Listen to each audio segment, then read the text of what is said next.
Hi everyone, Ron Kuker with the Kuker Company, a real estate office in Lampasas, Texas, serving all of Central Texas. Today's topic is going to be investing in the Central Texas area. We get that question quite often, is it still a good time to buy? Is it a good time to invest in property itself? And the answer to that, of course, is yes. Let me explain why. Central Texas is one of the high growth areas. It's been known that way throughout the United States in lots of surveys. We were right in the middle of Dallas, Fort Worth, Austin, San Antonio, Houston, West Texas. We've got U.S. highways that come through, interlinking all of those areas, a new interstate coming, other major roads that are being expanded in the Austin area that in the future take us all the way to the other side of Austin without hitting a red light. There's just a lot of advantages and easy drives for people that are in these major metropolitan areas that see an advantage to investing in Central Texas. When you buy here, you're just not buying dirt, you're buying location, future demand, and stability in your investment. The great thing about Texas is that historically the land values have not gone down like other parts of the country. So even when the housing market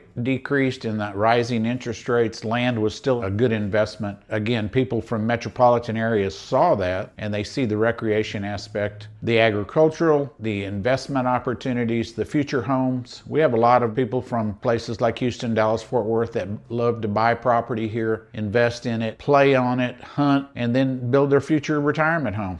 Each year, even though we've seen decreases in housing markets and we've seen higher interest rates, this area has continued to be strong. People are looking for good investments, for homes, future homes, for privacy issues, for hunting, for recreation. All of those contribute to the demand in the Central Texas area. And a lot of buyers don't realize that buying raw land by itself is a huge tax advantage. With the agricultural exemptions and with the wildlife exemptions, some areas of Texas may have timber exemptions. These all contribute to a good investment with low costs and holding on to property for the future.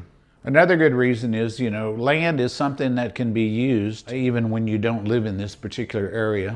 It can be used for hunting, it can be used for recreation. It's a great investment to pass down to family. We've seen generations of ranches and farms passed down generation to generation for the kids and also for development in the future as cities expand and Lampasas expands, Burnett, other cities. There's potential development on these properties that makes the investment, again, very good in this area. And of course, people just love living here. The small town charm, the area lakes, we have state parks, we have hiking trails, biking trails. You've got small town shopping. You've got great little communities like Fredericksburg, Burnett, Llano, Lampasas, Gatesville. All of these have something for everybody in the way of charm and small town appeal. And again, because of our location between Austin, Dallas, Fort Worth, Houston, even, Abilene, West Texas, I'll just say this. One of the things I learned when I would say I'm from Lampasas, Texas, people would always say, well, I've been through there, but I've never really stopped. So I encourage people, and people are doing it now. They're actually stopping to see what goes on. But they've been through here because, again, of the highway systems. If they're going to go anywhere in Texas, going through Central Texas is going to take them right through this area. So in summary, I'd just say Central Texas is the place to be. We're here to answer any questions. We'd love to meet with you, talk with you, email with you. Any questions you'd have, we can answer them or we can steer you to the right place here in town to get those questions answered. Thanks for being with us and we appreciate you. Give us a call, give us an email, check with us on Facebook, Instagram, and we'll be talking to you next about another topic. Thank you. Bye. Thanks for watching, and don't forget to like, subscribe, and follow for updates.